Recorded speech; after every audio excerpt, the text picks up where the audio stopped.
السلام علیکم ورحمۃ اللہ وبرکاتہ۔ میں ہوں وجدان مصطفیٰ اور آپ دیکھ رہے ہیں میرا یوٹیوب چینل وجدان مصطفیٰ آفیشیل۔ ہماری آج کی ویڈیو ناول جنت کے پتے از نمرہ احمد۔ ہوٹل گرینڈ کا ملازم اگلی صبح واچر لے کر آیا، مگر تب جب وہ تینوں استنبول جانے کی تیاری کر رہی تھیں۔ عائشہ کو بینک میں کوئی کام تھا، سو وہ بہاریں اس کے ہمراہ چل رہی تھیں۔ حیا نے واچر لے کر کمرے میں رکھے فیری کے لیے روانہ ہوتے وقت وہ اٹھانا بھول گئی، سو استنبول آ کر وہ جواہر نہیں گئی۔ نیکلس پھر کبھی خرید لے گی، کیونکہ اس میں پرانا تو بہارے کا موتی ہی تھا جو جانے کب نکلے، مگر سمبھاجی کے ڈرور میں جا کر وہ اپنا پزل باکس ضرور اٹھا لائی تھی۔ وہ صبح کی کلاسز کا ٹائم تھا اور ڈروم خالی پڑا تھا، سو نہ وہ کسی سے خود ملی نہ ہی کسی سے سامنا ہوا۔ اس کی اسپرنگ بریک ختم ہو گئی تھی، مگر ابھی وہ اس سے اوپر 2-3 دن کی چھٹی کر سکتی تھی۔ پزل باکس اور چند ضروری چیزیں لے کر جب وہ باہر آئی تو عائشہ کے کاموں میں اتنا وقت ہی نہیں ملا کہ استقلال اسٹریٹ جا سکتی۔ وہ دوپہر تک ہی واپس آگے اپنا پزل باکس اس نے احتیاط سے الماری میں کپڑوں کے نیچے رکھا۔ اب اس نے جلد از جلد اسے کھولنا تھا۔ رات وہ عائشہ اور بہارے کے سونے کے بعد پزل باکس نکال کر دبے قدموں میں چلتی باہر آئی۔ اس کا رخ کچن کی طرف تھا۔ کاؤنٹر سے ٹک لگا کر کھڑے اس نے کوڈ بار کی سلائیڈ اوپر نیچے کرنا شروع کی۔ پہلے اس نے عائشہ لکھا، مگر باکس جامد رہا۔ اسے یہی توقع تھی کہ یقیناً باکس لیتے ہی خریدار نے پاسورڈ بدل دیا ہوگا۔ پھر اس نے ینگن لکھا، جو آگ کو ترکی میں کہتے ہیں۔ باکس چونکہ تو رہا، اسے یہی امید تھی کہ اب اسے وہ کرنا تھا جس کی طرف ارکتلتیس کا کال اشارہ کر رہا تھا۔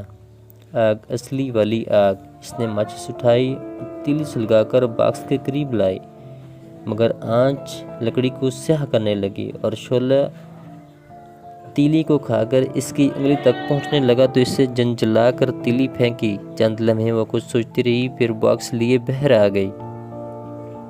لانگ روم کا آتش دان سرد پڑا تھا۔ اس نے ناپ پھیر کر آگ لگائی تو مصنوعی لکڑیوں والا ہیٹر جل اٹھا۔ وہ باکس کو دونوں ہاتھوں میں پکڑے اس جگہ کے قریب لائی جہاں صرف دہکتے انگارے تھے، شعلے نہ تھے۔ ہیٹر کی تپش اس کی انگلیوں کو چھونے لگی۔ وہ ضبط کر کے باکس پکڑے بیٹھی رہی۔ بار بار نگاہوں کے سامنے وہ تکلیف دہ رات ابھرتی، الاؤ کھلتا، مائع دکھتی سلاخیں۔ اس نے سر جھٹک کر توجہ پزل باکس کی طرف مرکوز کی۔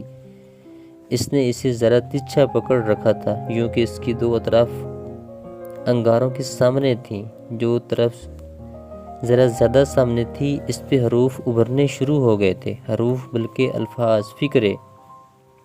اس نے حیرت سے باکس کی اس سائڈ کو دیکھا جس کا رنگ تپش کے ساتھ سیاہ ہو رہا تھا اور اوپر سنہری سے الفاظ ابھر رہے تھے۔ وہ شاید لاشعور طور پر کچھ 6 حرفی لفظ کی توقع کر رہی تھی، مگر یہاں تو حیا نے باکس آگ سے ہٹا کر دیکھا۔ اس پہ لکھے 2 فقرے واضح تھے۔ وہ کوئی نظمیہ شعر تھا۔ Marked on Homer's dubs a stick with twin supports. Homer کے شبہات پہ نشان زدہ ایک چھڑی جس کی 2 نوکیں ہوتی ہیں۔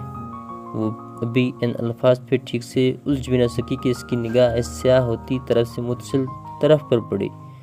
جو ذرا سی تپش اس جگہ کو ملی، اس نے وہاں چند ادھورے حروف ظاہر کیے تھے۔ حیا نے وہ طرف آگ کے سامنے کی۔ ادھورے الفاظ مکمل ہو کر ایک شعر میں ڈل گئے۔ Round the emerald crossfield and the freedom petri field. مصدوم زدہ زمرد اور ٹھہری ہوئی آزادی کے گرد۔ کسی احساس کے تحت اس نے تیسری متصل دیوار کو آنچ دکھائی۔ باکس کی تیسری طرف بھی کسی جادو اثر کی طرح سیاہ پڑنے لگی اور اوپر جیسے کوئی اندیکھا قلم سنہری روشنائی سے لکھنے لگا۔ Snappered there a blooded pine, spilled there some tears divine۔ ادھر خون میں ڈوبا صنوبر چیختا تھا اور آفاقی آنسو بکھرتے تھے۔ اب کوڈ بار سے متصل 2 دیواریں اور تیسری جو کوڈ بار کے بالکل متوازی تھی حروف سے بھری جا چکی تھی۔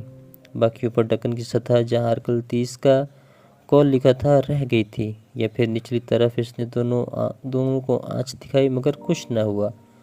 اب صرف کوڈ بار والی طرف بچی تھی۔ حیا نے احتیاط سے اس کو انگارے کے قریب کیا۔ جیسے جیسے تپش لکڑی کو چھوتی گئی، کوڈ بار کے 6 چوکھٹوں کے اوپر ایک شعر ابھرتا گیا: A love lost in symbolic smell, under which the lines dwell. علامتی خوشبو میں ایک پیار کھو گیا جس کے نیچے لکیریں رہتی ہیں۔ پزل باکس کا شعر 8 مصرعوں کی نظم مکمل ہو گئی تھی۔ اب یہ نظم کس طرف اشارہ کر رہی تھی یہ اس کو ابھی سوچنا تھا۔ پہلی بار اسے بری طرح سے معتصم کی کمی محسوس ہوئی تھی۔ جزاک اللہ۔ ہم ملتے ہیں انشاءاللہ اپنی اگلی ویڈیو۔ ناول عشق جنت کے پتے از نمرہ احمد۔